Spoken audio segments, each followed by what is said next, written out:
and grooming is in your control. If it goes wrong there, then it's straight away rejections. And I've Absolutely. heard stories of people who get rejected because they have not shaved properly, Correct. and some of them are wearing clothes which are not.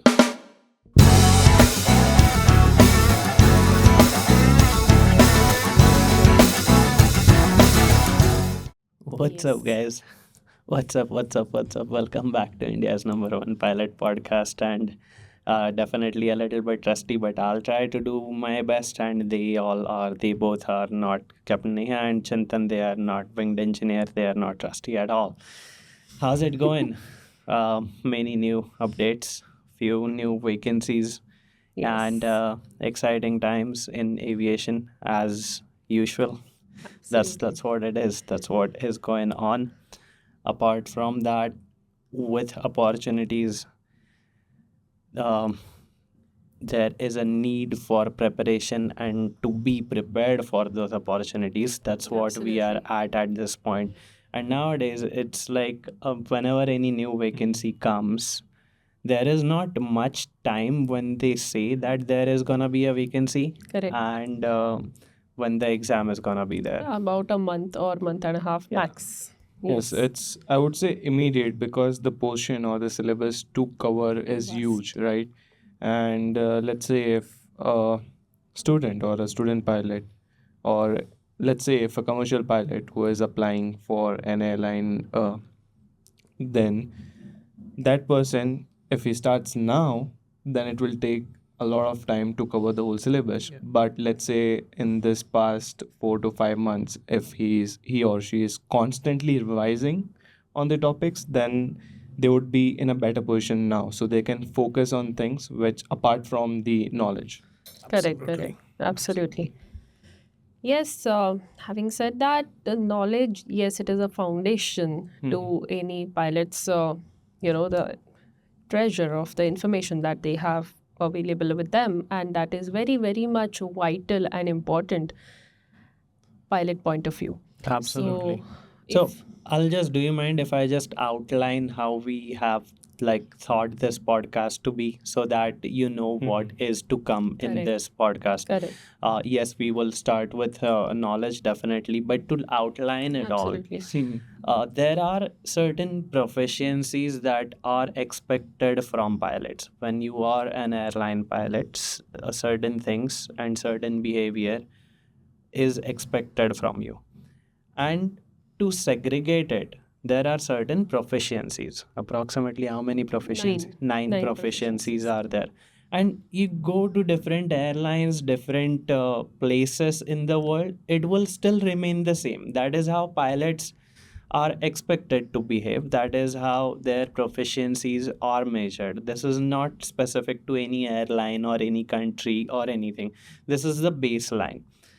Now, the point of all these assessments, say written exams, then you have, after airline written exams, you have group discussions, then you have personal interview. In between all of those, there are aptitude tests, psychometry tests. So the goal of all these tests is to check for those proficiencies at a base level. It is not expected for you to be behaving like a 10,000 hours experienced pilot. Definitely not. But to begin with, when a CPL holder is giving an exam, airline assessment, those proficiencies reflect in some part. In all of these tests, say if we are talking about group discussion, what will be tested in a group discussion? It will be leadership, teamwork, to a degree followership. What could be tested in, say, PILAPT or pilot aptitude test? Basically, the hand-eye coordination, how you are managing multitasking, situational awareness. Workload management. Yes. Exactly. So all of those things. Exactly. At a base level, it's not something Yeah. So at an experience level. So these tests are usually the batteries. Battery is a test for human behavior. So these tests are designed to know how the person will behave in cockpit. Okay. and then written exams are for what? Knowledge. Right? Absolutely. So that is how we'll go about this podcast. Sorry to interrupt you. You go ahead now. No, absolutely. Yeah. Okay. So you can name the proficiencies that Yes, are there yes. for airline pilots, and then we can move. Absolutely. So, pilots are assessed whether it is in the initial assessment process of an airline, or it is in any simulator check, or it is in any flight check. They are assessed based on 9 proficiencies. And those 9 proficiencies are application of procedures, communication, flight path management, automation, flight path management, manual, knowledge, workload management, problem solving and decision making, leadership and teamwork, and situational awareness.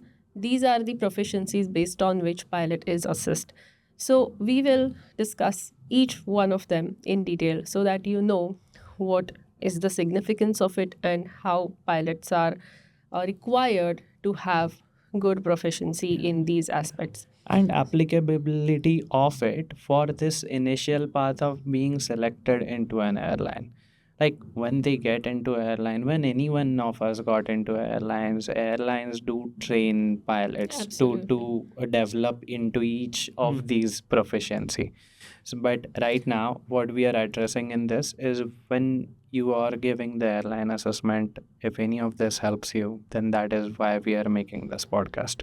But pilots need to always work on themselves every flight and every other simulator session on themselves to improve in each of these aspects. For sure. So it is not something that comes to them from someone. Of course, there will be instructors to help them out to improve on these skills. But eventually, pilots have to work on them really hard every point if in case any of those proficiencies are lacking in the beginning. Definitely. And it's like when we walk into any of the airline environment, yes, instructors do teach, but they expect you to know. Yeah, they expect you to Yes, know. absolutely. They are not Yes. gonna teach the basics and Absolutely. not even the basics. If you have been given or issued the study material for something, say Airbus documents and company documents have been given to you, you are expected to know those. Study. Yes, yes, absolutely. Your trainers are not gonna come and tell you that it is written here, so you should be referring to this and that. No, just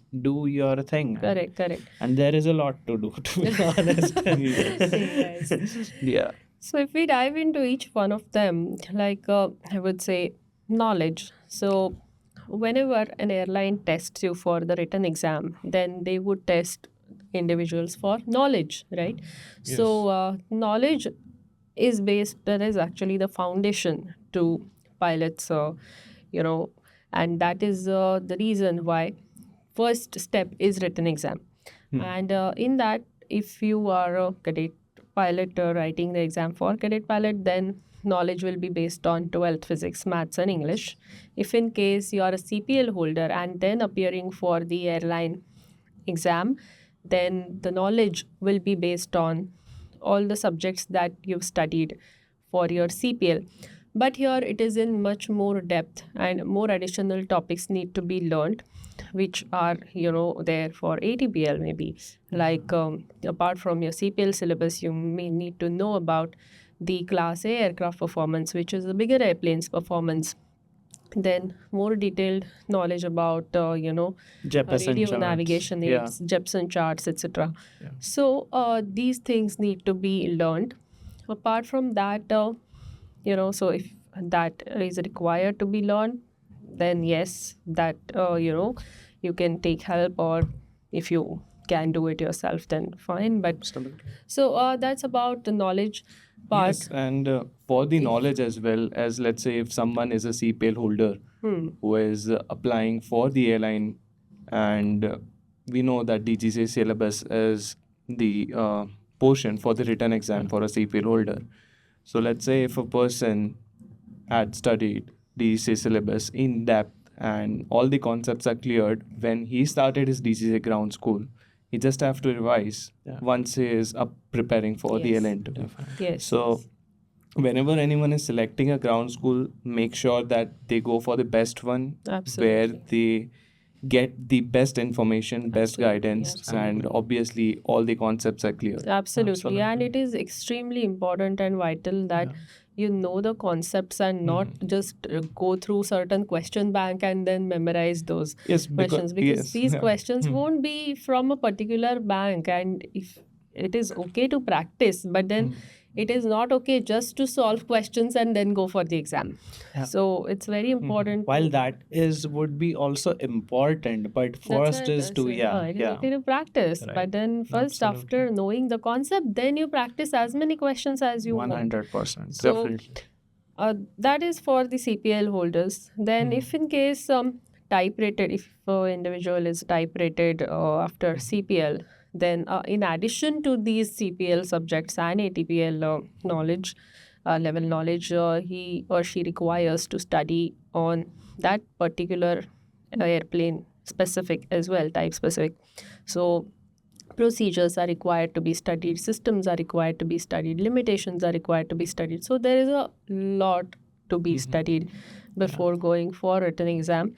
But yes, it is not, you need to consider this time as your crucial time, and utilize every minute of your day to study and then invest into yourself so that you get selected in the best possible anyone who opportunity. is CPL holder right now or type rated, yes, these vacancies need to be treated like your Last life chance. depends on Yes. it, Correct. because we do not know how long this will continue, the good times in aviation, hopefully for long, but course, having so many- seen the past, I don't know. I mean, like, nothing lasts forever, neither the good times nor the bad times, right?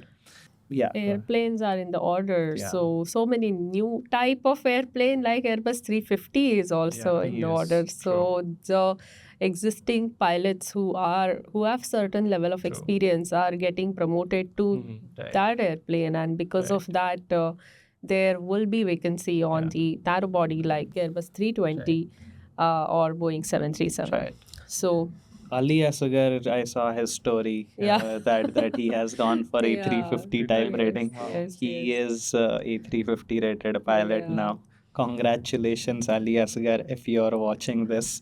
We started this, but we missed on one point, that eligibility for this. So we are making this podcast for three kinds of aspiring pilots. One that is looking to get into any of the airline cadet pilot program. Second, that is CPL holder and is applying for CPL vacancies. Third, that is a type rated CPL holder that is willing to apply for the coming vacancies. So those are the three types of persons that this video is for.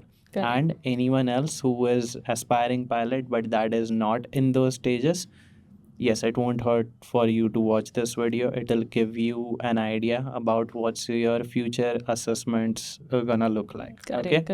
That is what it is. So what we missed upon was, Chintan had written a point that eligibility for these. So Chintan. Yes, eligibility for cadet pilot program pretty much straightforward. Ages 18 to 32, maths and physics with maths, physics and English with minimum 51% in each of 51 to 60% depending upon the airline in each of those subjects. Have to be an Indian citizen, and apart from that, fluent in written and spoken English. Correct. Absolutely. That is for Yes, cadet cadet pilot pilot program. program. Now, CPL. you got through CPL vacancy in airline. So you explain CPL, then you again go for type rated. Yeah. Yes. So for a CPL holder vacancy, recently the age criteria has slightly changed depending on airline to airline. So depending on airline, it is either between 18 years to 30 years, like Air India. And other airline, it is 18 years to 40 years as well, which is great for pilots who have started their pilot career little late in their life. They still have that eligibility criteria, met for them. So that is for the CPL holders. So you can explain about typewritten. No. Chintan. For type rating, like once the student is done with the type rating, they should have that rating endorsed on their CPL. So if you're planning to go for type rating, make sure that it meets all the DGCA requirements to get it endorsed on your DGCA CPL.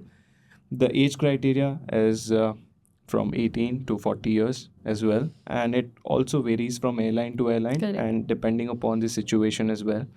And after that, like fluent in written and spoken English, and then you have the assessment for the airline selection. Medically fit Yes. has to be. And yeah, one thing I'd like to add to these is CPL holders and type rated. If you have applied and you have the receipt for the application, you still can apply for these vacancies always, like be it any airline, at least in India. If you have just applied for the rating or the license or anything, that application receipt from DGCA is okay. You can apply. Yes, you can Alright. apply, and then once you go for the interview, you should have CPL, I guess. Okay. Yes. Is that so? Yeah, Yes. by But the then time you By have the time interview. interview comes, Still like the last Takes time. round, Yeah. Yeah. you should. So maybe Yeah. just start calling Yeah. DGC and get your CPL application expedited if you are in that position. Now, how long does this whole process take in your? So generally, the time taken for the whole selection round Yeah. is around 2 months, and then in a month you get a result. So around 2 to 3 Correct. months you can expect a result from the day of start. Right. Absolutely. Yeah. Yep. Now, yeah, that is the eligibility. That is what it is. Now, multi-engine. There was another. There were a few questions coming up about multi-engine. Do we need to have multi-engine endorsed, or multi-engine should be just 15 hours of flight time experience? So, 10 hours. yeah. So let's say if you are someone who is planning to apply for a CPL holder vacancy, then you might need a multi-engine rating on your CPL or multi-engine CPL. And if you are someone who after completing your CPL you want to do type rating by yourself, then you need single engine CPL with multi-engine experience. Multi-engine experience is 25 hours of flying on a multi-engine, 15 is on the aircraft, and 10 hours is on the simulator. But what about the students who go for type rating? They don't fly airplane on their own, like these bigger airplanes. So is the level D simulator valid? Yeah, I mean, Yes. many of the cadet pilot programs are designed that way only. Yes, for Okay. us also. And that is how it is happening. Okay. Though I and Chintan, we have multi-engine CPL. We don't even have single-engine CPL. Our CPL is multi-engine CPL. But after us, many batches did just 15 hours of flight time on this, and they are Yes, and if we 15 hours of flight time on multi-engine, multi-engine and then went 10 for hours type of- rating. Yeah. So they did not have endorsement on their CPL for multi and just so checks are not required to be Yeah. given. just That is day experience night is required. just check experience. is not required to be. And this is also mentioned on the vacancy. So if you see under the rated column, it says 25 hours of multi-engine experience. It doesn't mention about Endorsement. the ME, CPL or endorsement. Okay. But to be honest, in my opinion, it's always safer, better to get multi-engine endorsed here. Like, I mean, different airlines would require different things, and if you have a multi-engine endorsement, it doesn't hurt. Anyway, you need for type rating, you need 15 hours aircraft experience, no matter what. So if you're gonna do 15 hours, just do additional 10 hours of this, would say, simulator yes. on multi-engine simulator. Give the checks, and that should do it. So that's just my opinion. People can do whatever they floats their boat, but in my opinion, if you're gonna spend the money, might as well get the endorsement. That is the better way to do it. I think so. Yeah. Okay. Okay. So that's about the eligibility. Now, first step of the exams is, like we spoke, is written exam, and then what to study for written exam, ma'am. Yeah. So about the knowledge part, we have discussed Yeah. already. Yeah, about Right. Cadet pilot program, about CPL holder, about type rated. Okay. Then when we move on to the second step, that is the skill evaluation. okay, and psychometry. So in skill evaluation, basically how you're able to deal with many things happening around in the cockpit, like you have to fly the plane also, you have to manage the RT also, you have to speak to the first officer or a captain if you are a first officer. So then there's communication. So all these things are assist in the skill evaluation. So if you can dive deep into skill evaluation and psychometry, it will be great. See, for psychometry, a pilot has to be physically and mentally fit, right? So we know that on a day-to-day basis, there are some events happening in our life, but that should not affect our job, right? Because when we are flying with passengers. There are around 150, 200 passengers with us. So our mental health should not affect the safety of flight in any sense. So that is why this evaluation is very important. Absolutely. And in that, it's not something which has correct answers. Okay, it's how a person feel. Based on that, there'll be questionnaire whether you agree, strongly agree, disagree, or neutral about that statement. Correct. Depending on that, they evaluate a person's mental health and see if that person is fit to fly or no. And there are certain characteristic trait which a pilot needs to have, and that is also determined by the Absolutely. means of that exam. Absolutely. So, skill evaluation for a non-type rated person, skill evaluation, or even so these tests are same for be it cadet pilot, be it CPL vacancy or type rated vacancy. These tests are the same. So some airlines would have compass tests, some airlines would have adapt tests, some airlines would have PILAPT tests. Then there is CUT-E test. These are all different companies that have formed batteries of evaluating human skill at base level. And from there is a report generated on each of these. Now, if we dive deep into it, there would be a reaction time kind of battery. Okay, hand-to-eye coordination, situational awareness kind of situational awareness test. Then certain tests have like understanding. वो orientation का क्या होता था? Spatial orientation. Yeah, spatial orientation. And multitasking as well. Yeah, spatial orientation, multitasking. Then there would be psychometry, like Chintan just said. Psychometry, we have made a whole podcast on that. Yeah. I think we have discussed psychometry more than anything else on this Link podcast. is there. Yeah. Above So I won't go into depth of psychometry. Like Chintan said, there are no wrong answers in a psychometry test. But again, it is an evaluation. So you need to be truthful in psychometry. But you also need an understanding of the kind of person that is expected to become a pilot. Okay. Yes, absolutely. Yeah. And if there are any deviations, people can work on it. That's on their own discretion. Okay. So this is the second step. Then CAS is also there, right? Yes. Yeah. Yes. So adapt is there. Compass, CAS, PILAPT, CAS. CUT-E. Yeah. CUT-E. Yeah, CUT-E. Different kind of tests, but they ultimately test the same thing. Yeah. Totally, yeah. Like right now, probably the popular one is Adapt, I think so. Right? Yes, Adapt is there and it has different version as well. Every airline has a different one. version. But ultimately, they just test your hand-eye coordination, your reaction time, spatial orientation, situational awareness, and listening, multitasking. So if you are good at all these parameters, then you can clear any of the tests. Absolutely. Okay. And there's no need to worry or practice a lot for this thing. Like if you are playing games, video games, you already would have a good hand-eye coordination. Correct. But whenever you're going for the ADEPT exam or something like that, you have to be very focused. You can't be drained reaching there. Correct. Because I know, like, when we went for the interview, you have to report half an hour early and you are in a different city.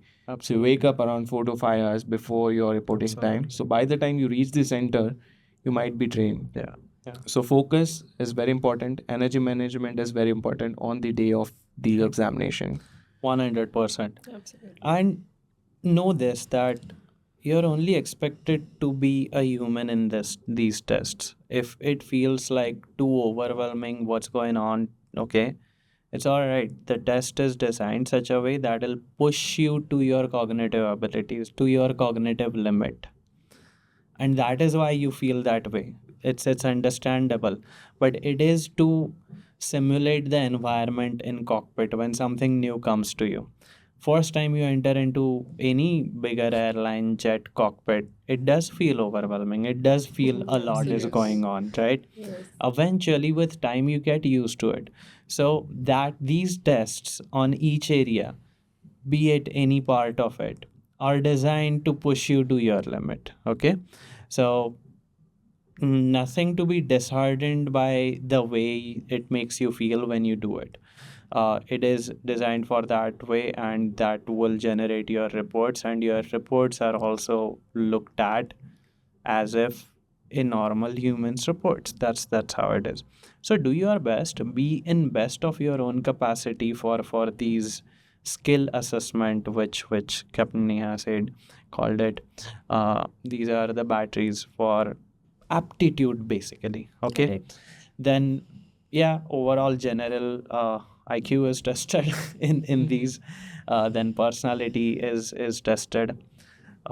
Yeah, that's about the Pilot aptitude pilot test and aptitude psychometry. tests and Yes. psychometry. If you want to get into psychometry, there is a different podcast for it where I have yapped a lot about.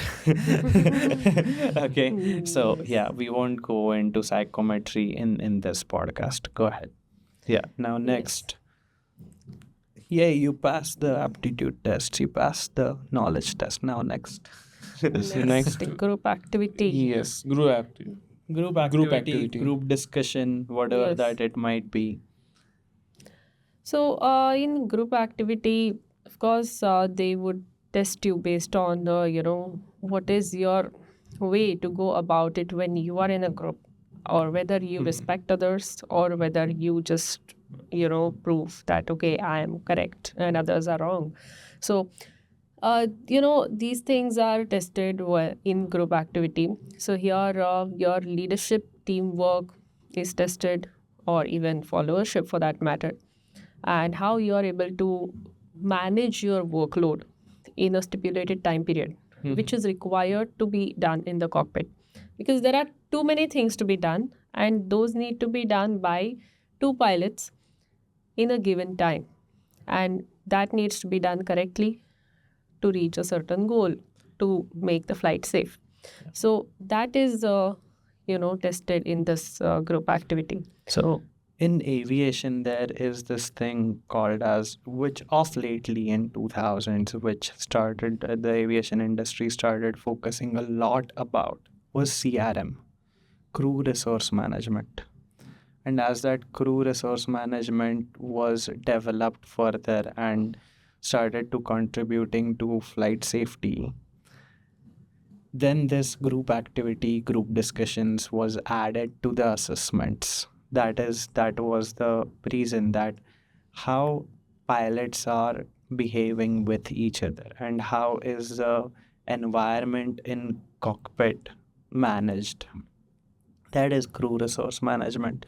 So crew resource management, how would you define crew resource management for pilots as, CRM for pilots as? CRM, or crew resource management for aviation, it is the effective use of all available resources to make the safe and efficient flight with reduced error. So, And resources are human resources in this case. resources are human resources. About whatever are the, you have captain, you have first officer, you have air traffic controller, you have cabin crew. How do you manage all of them together and make sure that the flight is safe is the crew resource management. So here, of course, captain, being a captain, you should let your first officer speak up and have a correct synergistic authority gradient. So that is very, very important so that the flight is safe. It should not be only one person doing the whole job and the other person just stays quiet. Okay. Yeah. So Yes, and one of the most important thing in group discussion they look out for is the communication. How clear your communication is. Like, are you able to speak in an unfamiliar environment? Because when we go for a flight, we are meeting the captain for the first time. absolutely. So, what is the time it takes for you to gel up with that captain? So, same is there in the group discussion.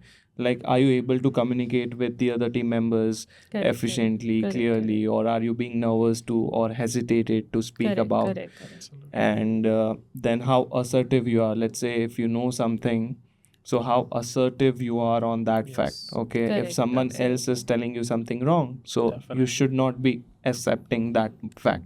At the same time, being respectful towards other and not initiating any fights within that fights as in verbal fights and within that environment. So how someone is managing the whole environment and their role into that environment. Correct. So usually group discussions are hypothetical or natural situations that you may or may not get into, and then the idea is to get out of that wrong situation that is happening, Correct. or something or the other can be Correct. group discussion. Nowadays, I mean, different kinds of group discussion activities or group activities are there. Certain complex tasks are Yeah, assigned. certain complex tasks are there.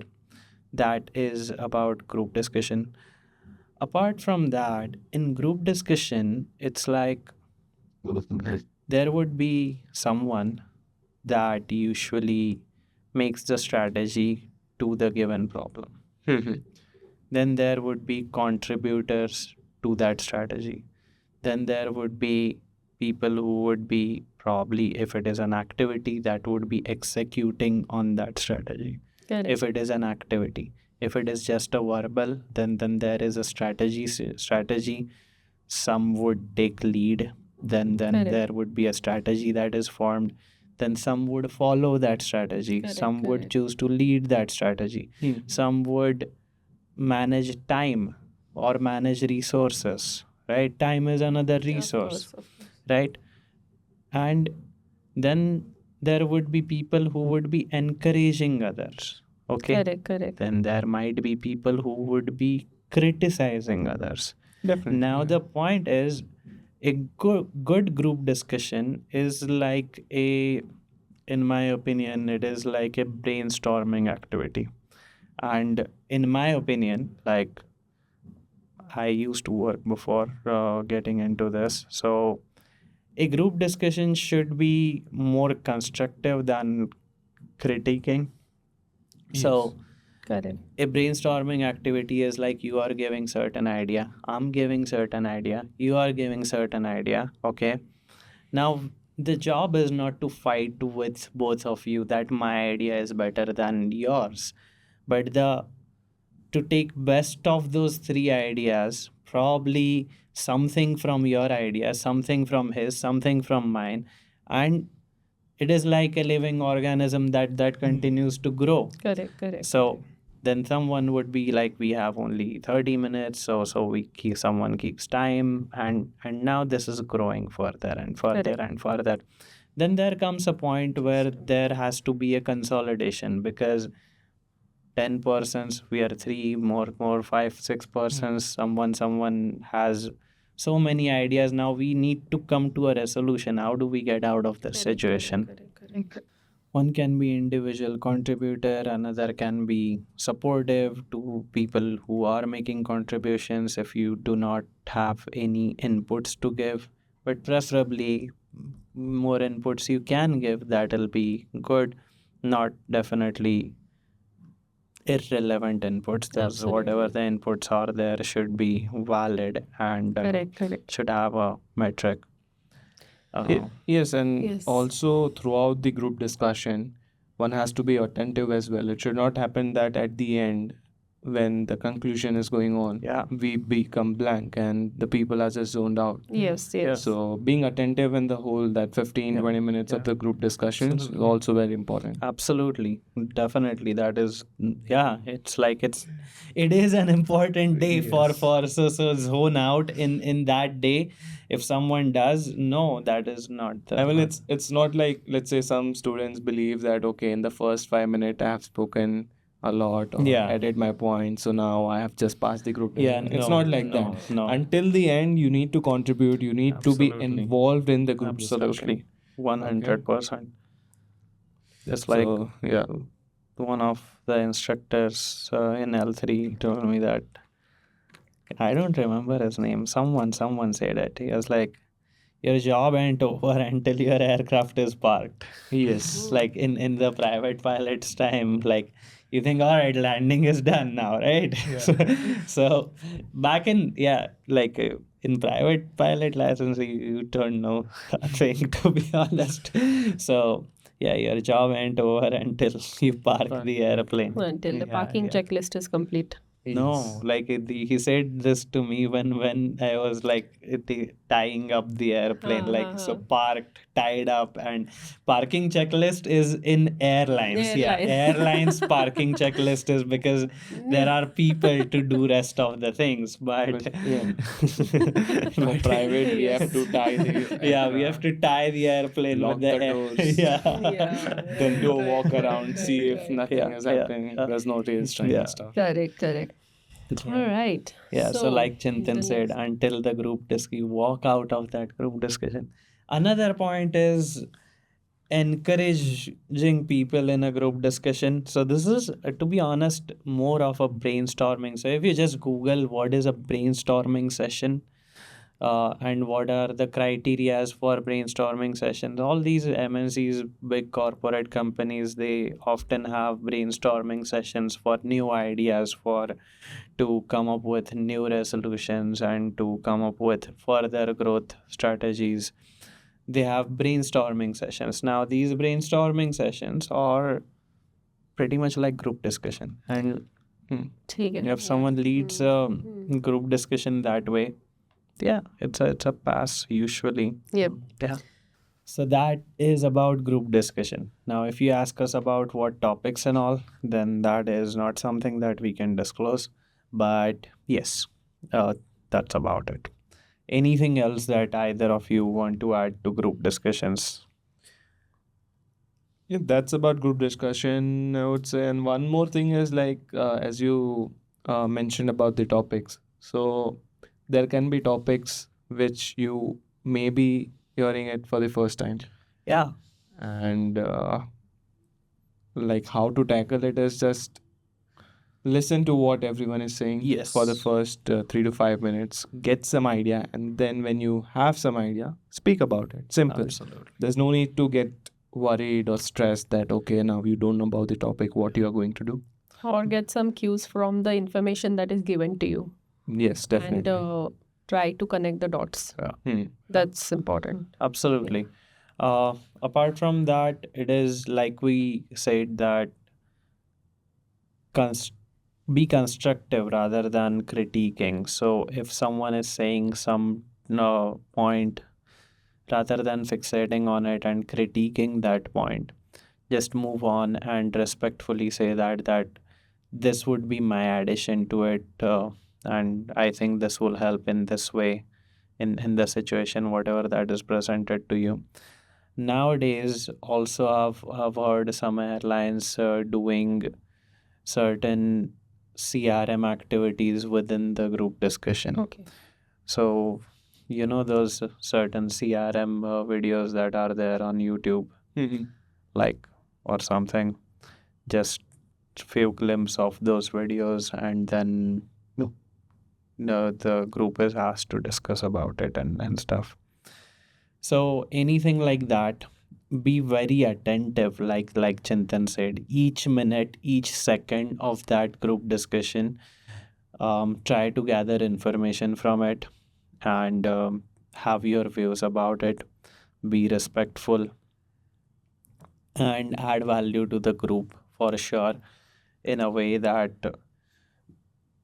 the whole group needs to move to a conclusion. And if anybody starts fighting in the group discussions, there have been instances.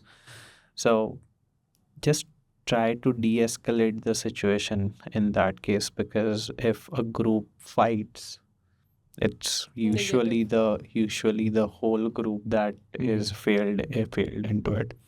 So if you find someone fighting, try to de-escalate the situation. If someone in the group is not speaking at all, try to make that person contribute, would be my opinion. Anything else to group discussion? Absolutely. That's Yeah, we have pretty much mostly covered everything for group discussion. should not be one person speaking too much and somebody not speaking at all. Yeah. Right? So if one person is speaking too much, he should understand that, he should slow down a bit and let others speak and encourage others to speak also. Absolutely. Because in that limited time period, everyone should have their contribution towards that certain task. Correct. Yeah, that's about group discussion. Anything, I don't think there is anything else to be added to group discussion. Those who have work experience in the past, group discussion is not a difficult thing to do for those. Usually, those who are right after 12th or just finished their pilot training, never been into a job or something, group discussion can be a thing to learn for them. So just communicate well, communicate respectfully. While respecting others, make sure your points are noted as well. Yeah, that is about group discussion. Now moving on to next point, which is personal interview. So personal interview for CPL holders. Go ahead. Yes, in personal interview, there are two things. One is, the captains or pilots panel. They will judge you based on certain aspects, and then there is HR panel. So the pilots who will judge you based on your personality, yes, you need to groom well. It is very important to groom well. Apart from that, whatever the questions being asked about yourself, so you need to be confident in presenting yourself, in explaining about how you have come all the way so far in this career as a pilot. So that apart from that, certain knowledge questions will also be asked, and then it goes to the HR round. So it is very important that whichever airline you go for, in that airline interview, you are quite respectful to the panel and to the airline for which you wish to work for. And it is important to know the airline related specific information. And because you wish to work for that airline, so it is very important that you do respect it. Yeah. Yes, and as you mentioned grooming, so that is one of the most important thing. Absolutely. And grooming is in your control. If it goes wrong there, then it's straight away rejections. And I have Absolutely. heard stories of people who get rejected because they have not shaved properly, Correct. and some of them are wearing clothes which are not ironed. Okay, so these are the mistakes which we know that we shouldn't be making. Correct. But if we make it, it's straight away rejection Correct, from an correct. interview. Correct. So whenever you're going for an interview or for group discussion or anything related to an airline or for an adept exam, make sure you are dressed properly with iron clothes, shoes polished. If you're wearing a tie, the button should be closed, the topmost button, and Preferably wear a yeah. tie for sure. Yes. Yeah. Yes. Yes. I mean, a tie and a suit guys. maybe Is Yes, a yes. must, pretty much for Blazer. guys. And for girls, yeah, prefer. I don't know. Shirt, formal shirt and a blazer. And a Yes. blazer. Yeah. Yes. Tie is not required for girls. Okay. For guys, yes, tie is required. Yes, and blazer. And for guys, a proper haircut, a decent haircut, Yeah. and clean shaved. I mean, I know like right now trends are going on with Right. different types of beard styles, having a good beard and stuff. But just for one day, if you want to be an airline pilot, Yeah. you can shave it off. Sure. Choice is yours. Absolutely, 100%. Years. Yeah. And like you said that you need to know about the company. For sure, that is the way of showing respect towards the company. Because if you are applying for a job into a company, you need to know what that company is. Where does it It stand? shows how eager you are about working for that company. Correct. What are the company core values? How the company grew so much Correct. that it has now, Correct. and all those things. And then comes, as you mentioned, the HR questionnaire. So I can share a few things about HR questionnaire. HR questions is to begin with, usually any interview, any company, be it airline, anything, it starts with tell me about yourself. Absolutely. Now, the idea about telling them about yourself, it's very less likely that any unknown person is interested to know what you did in your second standard or 10th standard. It's less likely. But what tell me about yourself truly means is tell me about your values. What matters to you? What motivates you? What are your internal motivators? What are your external motivators?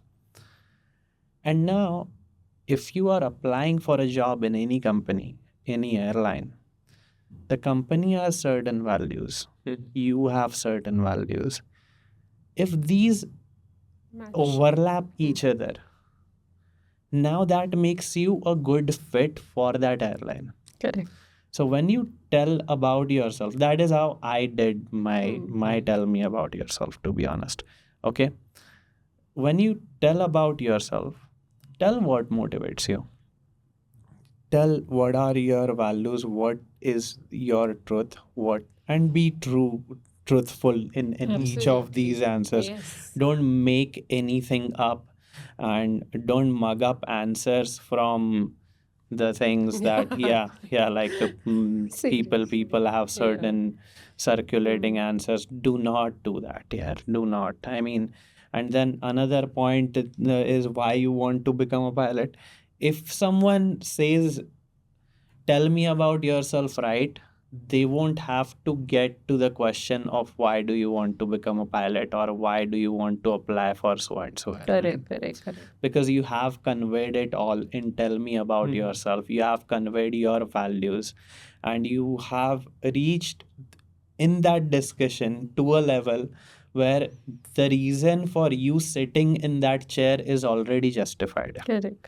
That is the reason why I'm here and why I'm applying. These are the things that I have achieved in the past, and on the basis of those things, I can tell you confidently that these are the values that truly matter to me. Correct. And as far as I have read about this company, these are the values that matter to the company, and I see that there is an overlap between those two, so I see myself to be a good fit for this company. Correct.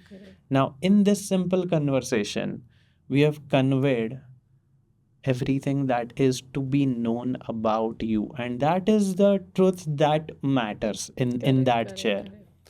And that is the answer that HR really wants to know when Correct. they ask you that tell me about yourself. Correct. And this is not specific to airlines. This is about any company that you may want to work for, because you need to justify that why should they recruit you Correct. when there are so many people that they can choose from. So that is one unspoken question that is needed to be answered in tell me about yourself, in my opinion. Absolutely. You said really Yeah. correctly. Yes. Yes, and when we go, like when a student goes for the interview, he also has to carry a resume. Yeah. Okay, so in that resume, he or she has to make sure that there are no grammatical errors. Okay, first of all that, and then whatever is written in that resume, let's say experience or extracurricular activities or headed this team or something, so the questions will be from that. Okay, like, okay, what have you done in so and so year? What is this? Did you lead the team or were you a team member? What all challenges you faced? These are some of the questions which they'll ask you to know you better as a person. And the documents which we carry during the personal interview are the same documents which we apply for. So all the document has to be carried in order along with the resume. So whenever they ask any document, you just give it to them, and preferably carry a file with you with the sticky notes about which all document is there. Looks more presentable, organized, and it may even impress the interviewers that you have prepared really well. So, and yeah, that's about the initial part or initial HR questions which they'll ask you to know you personally. Absolutely. Another point I'd be willing to expand upon would be why you want to work for so and so company. As you have already explained it in tell me about yourself, why you're sitting there.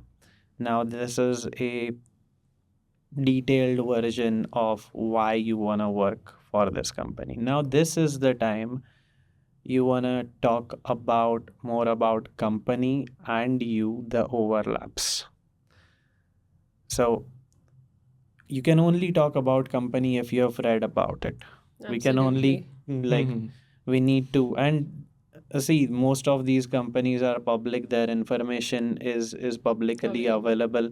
It is not a reserved information, like what kind of airplanes the company has, how many of those may be, okay, when did it start, what are their core values. Because download a financial report from any company, it is public information.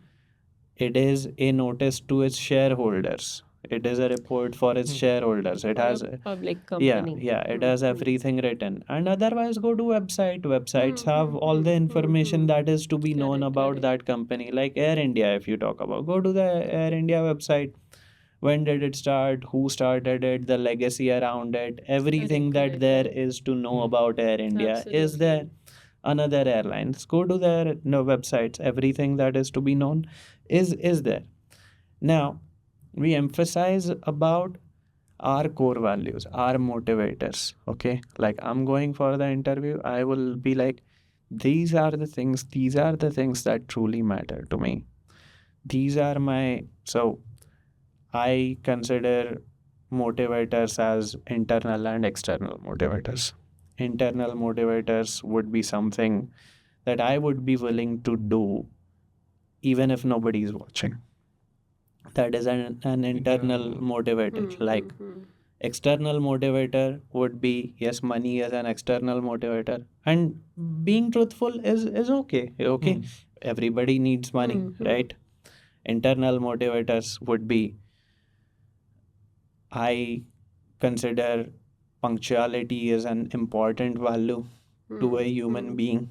Okay, result of which is being on time.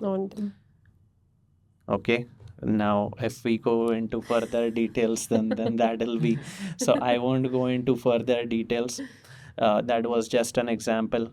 External motivation would be, yeah, sure, the lifestyle, the money, and all of those are external motivators.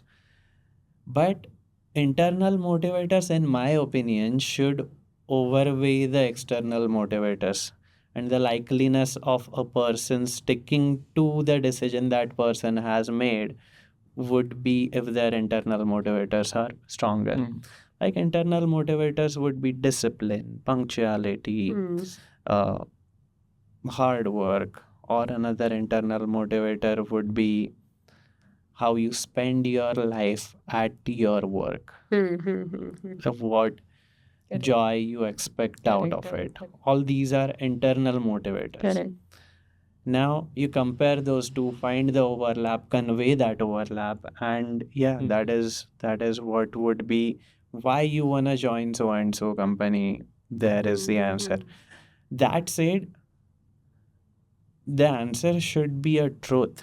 It cannot be a lie. It can never be a lie. In an interview, There is Absolutely. a board of, usually the interview panel consists of a couple of pilots, two pilots Correct. usually. One senior HR person is there always, no matter which airline, no matter wherever you go in the world. And a pilot's interview also has a psychologist. So psychologists are there as human lie detectors. I'm not going against psychologists anything, okay? Huge respect to them, and it is necessary for psychologists to be there to identify if a person to make sure that the person doesn't have any hazardous qualities. Okay, so that's why the psychologist is there, and that is for with respect to safety. That is why it is needed. So that is not to intimidate anyone, but to tell you that there is no place for lie in the Absolutely. interview area. Okay, Yes. interview panel. They are very experienced. The Yeah, yeah, moment you say absolutely. anything, they'll dig it up, Absolutely. and then the whole interview Absolutely. goes for a toss. So Yeah. be realistic, be Yeah. authentic with Yeah. your answers. Okay. So I just recollected one thing which you mentioned during the knowledge part, that it's important to understand the questions. It's important to understand the concepts rather than mugging up the question bank. So here there are some technical questions which are asked during the personal interview as well.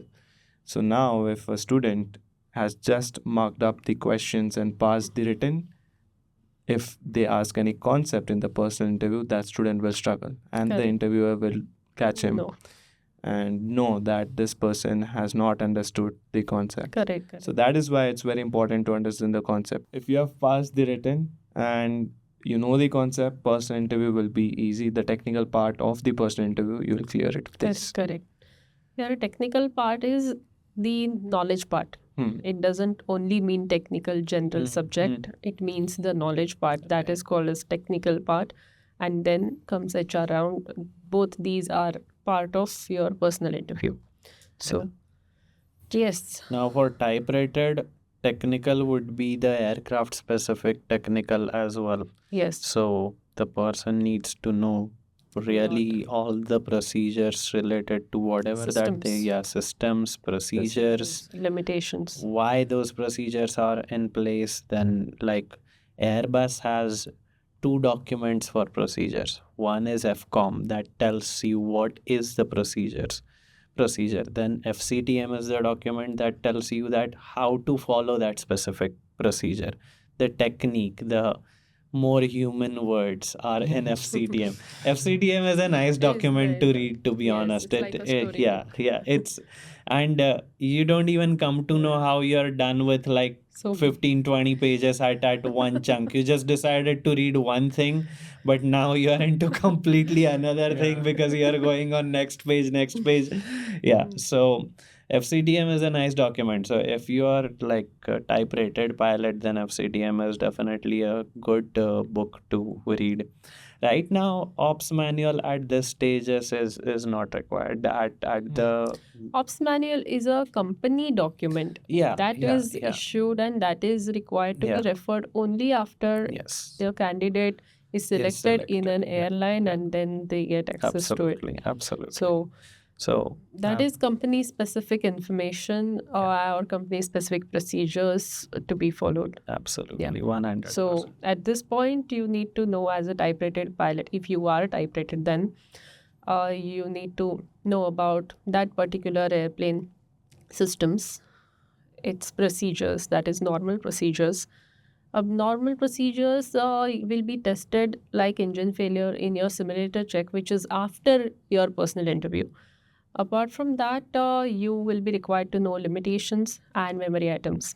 These things are must if you are type-rated pilot. Of course, if I'm just listing as 4 things, of course, there are so many systems in every airplane, so it's a lot to study.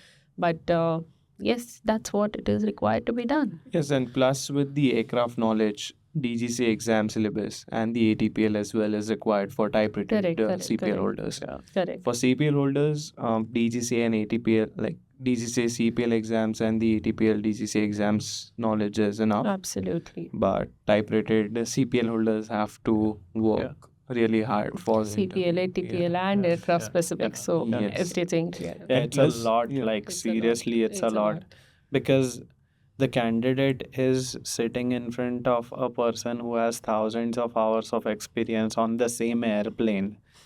Like it's like any word that comes out of the mouth is needs to be the right one. Correct. And and if there has been a gap between the type rating and the interview, then it is even more, to be honest.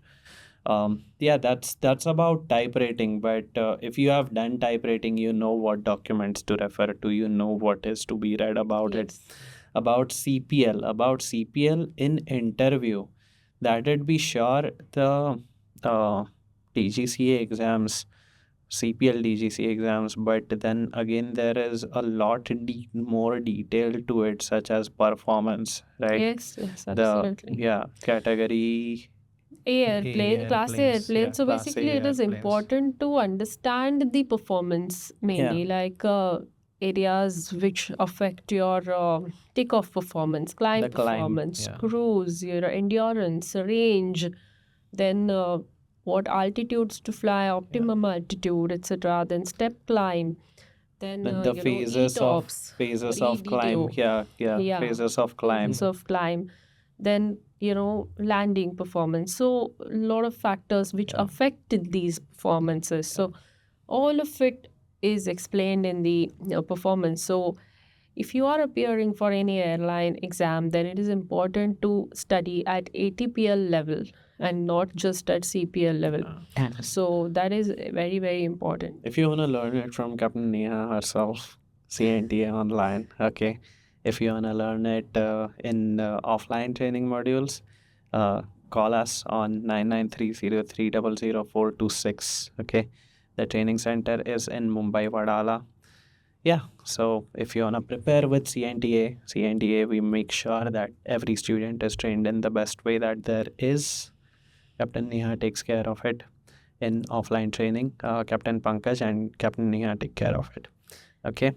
If you have just 1 month to study, then you need to study on demand.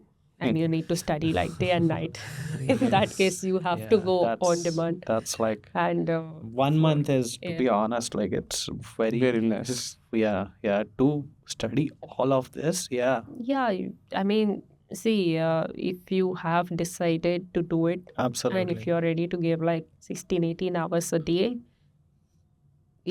you can do it. Yeah, so that is the number to call where Franklin will be assisting you with your enrollment process.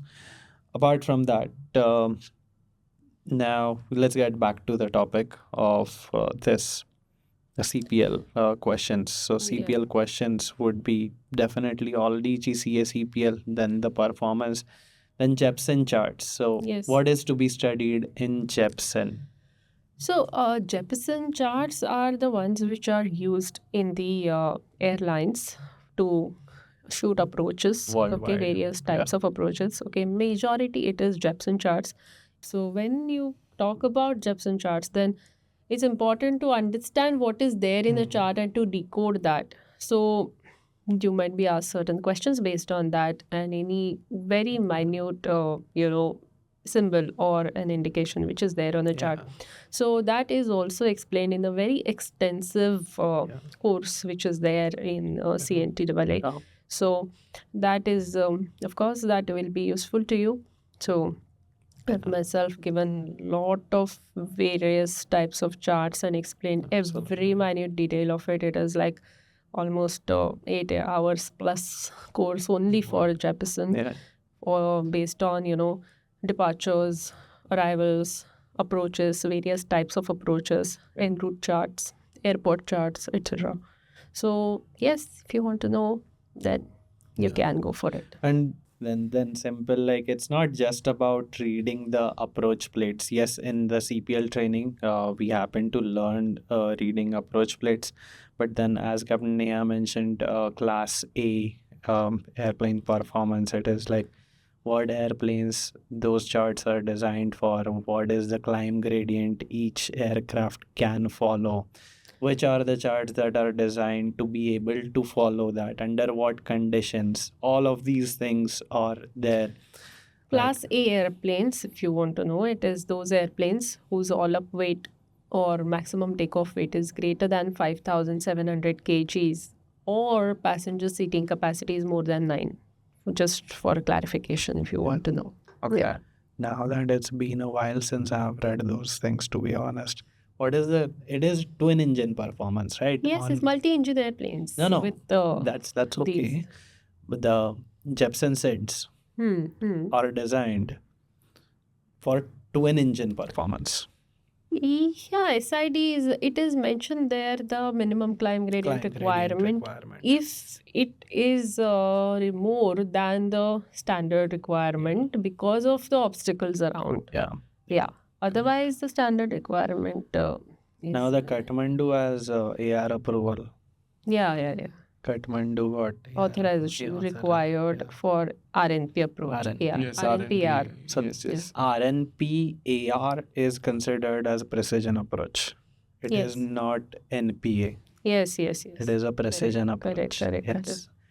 It's a big deal, to be honest. Correct. Yes, and as you mentioned that Kathmandu received the clearance, so this is also an important factor for the interview. We say current affairs related to aviation.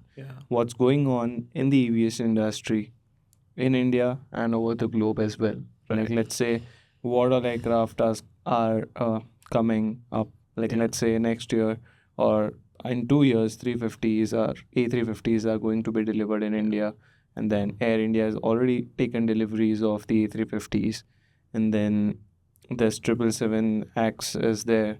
And all the events, like let's say the past incident or the major incident that happened in the aviation industry.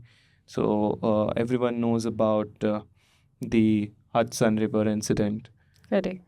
Yes, where Captain Sully was the Pilot captain in of the pilot in command.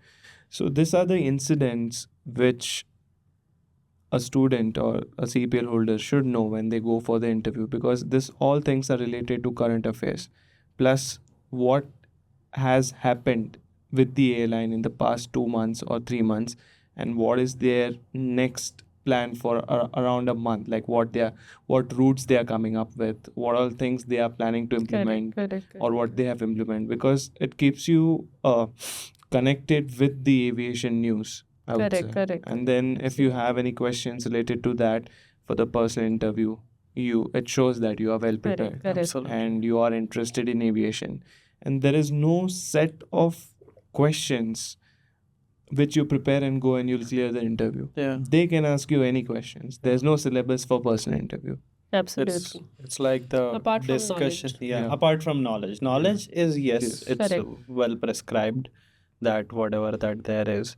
And it's like one question leads to the other. Absolutely. The answer to one question leads to the other next question. That is how it usually is. So, and then about not knowing something. So, like we said, do not lie, do not bullshit either. Yes. If you don't know, just say, I do not know. If you don't know but you still want to guess and you think the likeliness of that guess being right is very high, then convey it by saying this would be my educated guess, rather than just confidently saying it on face that this is no, there is no place for bullshit in there. So yeah, like if you are guessing about something, that would be my educated guess, is how the answer is approached. Now next point comes is a couple of questions, one or two odd questions, someone not knowing answers to, is probably understandable. Correct. Is Not too many of them. Yeah. If it's like I don't know, then that is a messed up situation. Correct. But a couple is understandable. But the point is, when someone says I do not know and stakes are so high that the life depends on it, to be honest, I mean, not living and dying level life depends on it, but livelihood level of Correct, life correct, depends on correct, it. correct. And in that situation, if someone says, I do not know, the person naturally, a self aware person, naturally tends to get more stressed. I did not know that Correct, answer. correct. Am I gonna get through this interview or not? Because I said I don't know for that specific answer. Now, under that stress, what is next to come if the person is not able to answer those questions despite of knowing the answers to? In a comfortable situation, if a person is able to do simple math calculations, mental math calculations, but because the person said, I do not know, and now the environment in that room is not so favorable or comfortable. Now, under that discomfort, next questions that are to come need to be able to be answered. You need to be able to be answered. Correct. You shouldn't mess up the further questions Yeah, just because yeah. you couldn't answer that one Yeah, question. it should not be like a domino that it crashes upon itself. Yes, so basically they are trying to see how well you can handle the stress. Correct, Yeah. correct, correct. Okay. That is workload Mm. management Yes. comes Yeah. there. There is always a point where, even if you know a lot of things, then also there will be a point that where you might have to say, okay, I don't know about this. I haven't read. I will read about it, Yeah, or yeah. I will research about it. So Correct. things like that. I will So there look is it no up. point I will look it in into just- look it up into yeah, documentation, beating around the literature. bush. Yeah, yeah, Absolutely. absolutely. So now the next questions that come, how you answer those is primarily how your workload management is. And plus, you should have that, attitude to say, okay, fine, I don't know. I may not know everything. Not every human being would know everything, or not even every pilot would know 100% everything. Right. So that is the reason where when you say, I don't know, that shows that, okay, you have that humbleness to say, I don't know. Yeah. And not just being, Yeah. just And that self-awareness is required. Yeah, that is is required, of course. That, yeah. and it's not like unapologetic, I do not know. Okay, I should know. Yeah, I should know, but I should know, correct. but at this point, I haven't yet read about it. Correct, I haven't correct, yet correct. come across it. So I Correct. will make sure right after this interview to get through it. Correct. Because one is admitting the mistake, second is now resolving, like having a resolution on that and getting past it. Correct. That is what it is. Then the mental math or a few simple things like airspeed, then endurance, and all of those calculations that can be there. And it's very less likely that every pilot knows everything that is asked in the. Yeah, no, it is not Okay, like that, yeah. including me even. Yeah, Not yeah, same everyone with would me, know same with me. Yeah, everything. yeah. That is okay. One You or should always have desire yeah, to learn that, whatever you don't know. Yes. absolutely. One or two questions going here and there, but yeah, you need to be sincere about it. That if you don't know, you don't know. That's okay. Correct, Now, correct. moving forward, that is how. See, we are just sharing our experiences, and touch wood, we have been able to get through those. So we are sharing it, not getting into the specifics, only talking about the things that are general around all the companies. We have heard things from our friends, from other airlines, from other countries, and all of these. So we are just sharing that gathered knowledge with you. That is what this is for. Now, next point about the interview, once you have gotten through all of this, one point it would be, I think so, that's it, right? Is That there is it. anything? So if you're type rated, then yes, there will be simulator check as well. In Yeah, addition yeah. to these. No, in interview, this is it, right? Yes. Yes, In yes. interview, this is it. Yeah. And Anything else that you want to add, Chintan? That's it, I would say. Okay. Now, as the interview comes to an end, usually most companies have this policy for the interviewers to ask the interviewee that do you have any questions for us? Now just don't say no. Okay, don't do that. It's such an important day in your life. So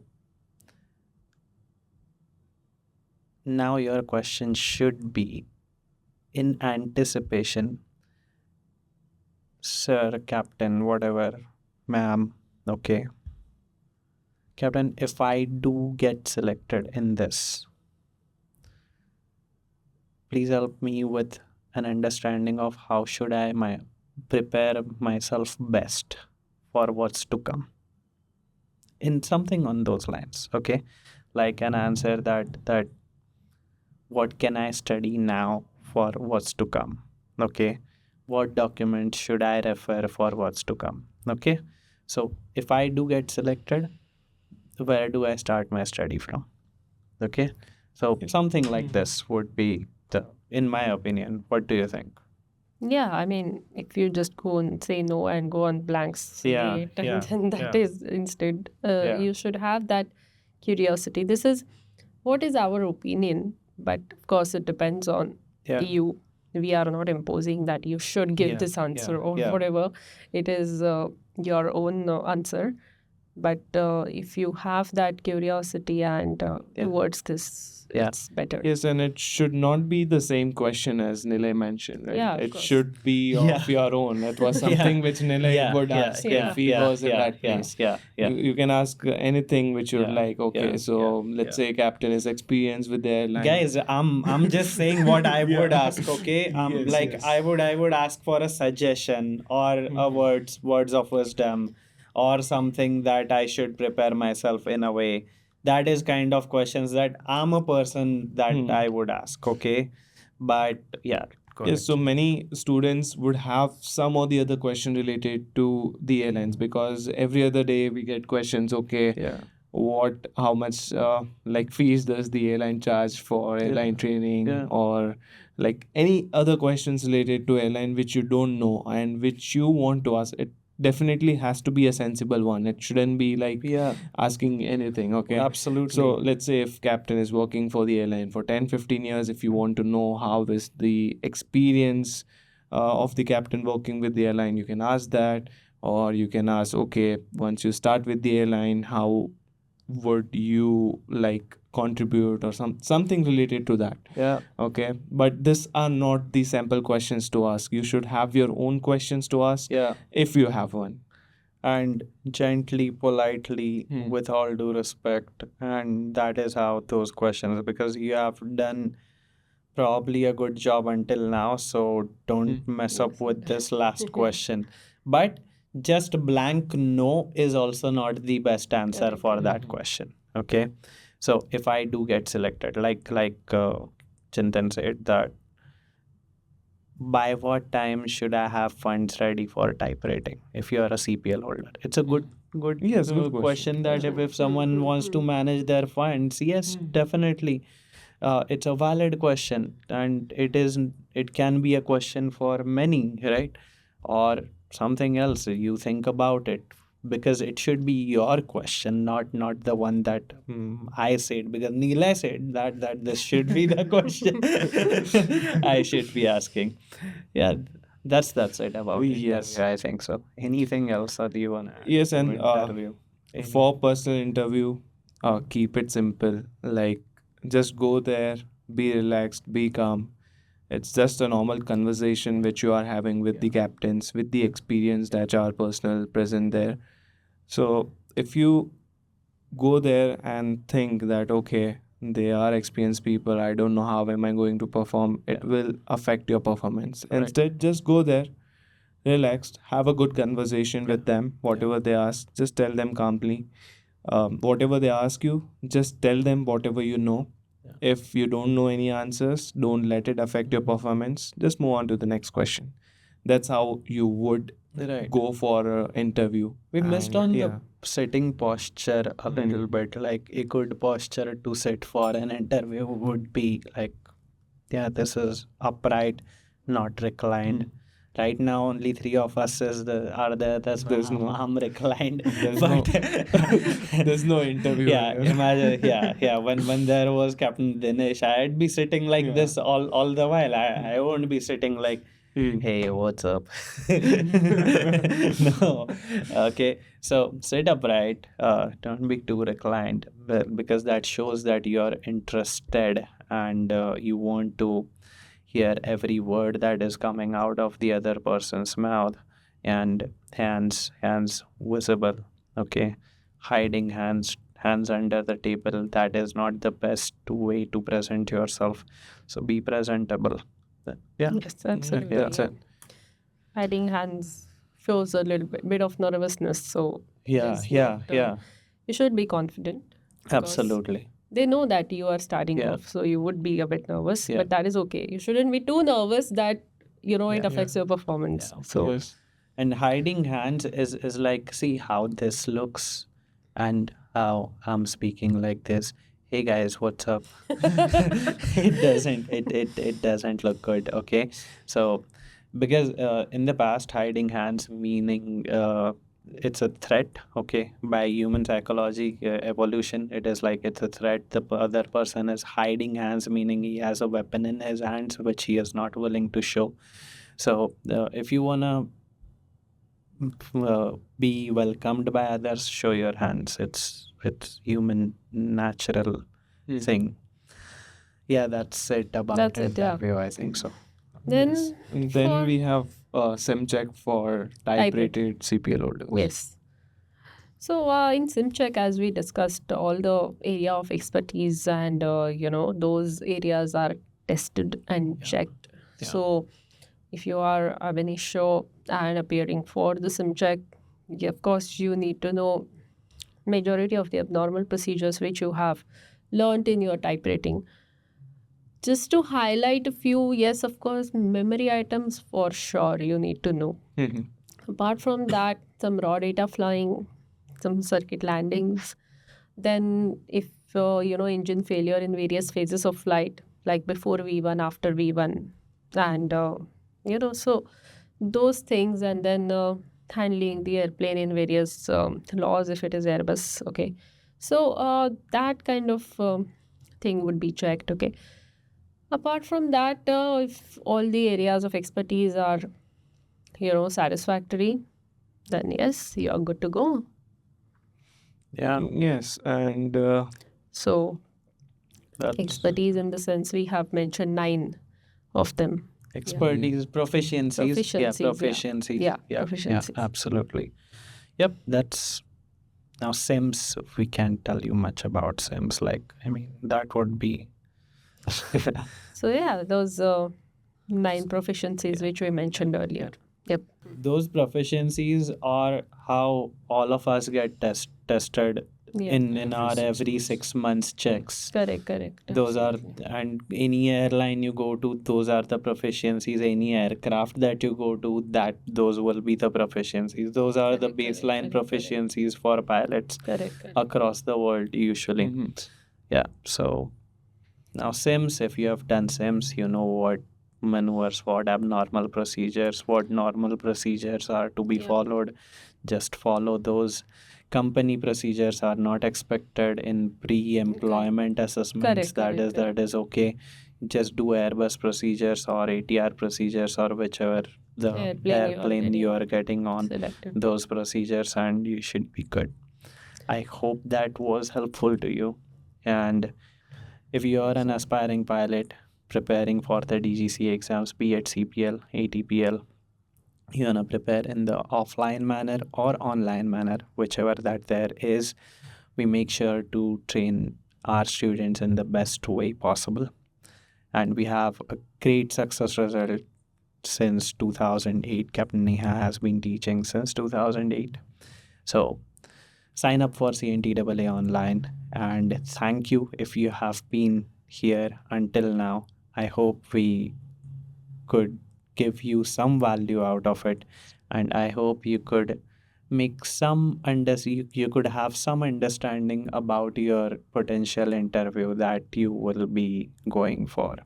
interview, airline selection process, or anything. Absolutely. So thank you for your time. Thank you for Thank you your so much. attention. And yeah, Yes, and if you are an aspiring pilot and you have watched this podcast, so you know what you are preparing for in the coming 2 years. So make sure you prepare well. And if you have any questions for us, do mention it in the comments or reach out to us on our Instagram. So thank you for watching and have a great day.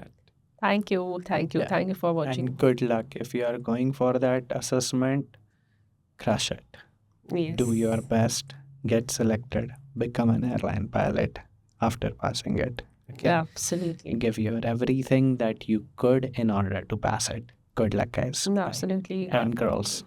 Hope you have Bye-bye. got some value from this podcast and utilize it to get through your airline selection process.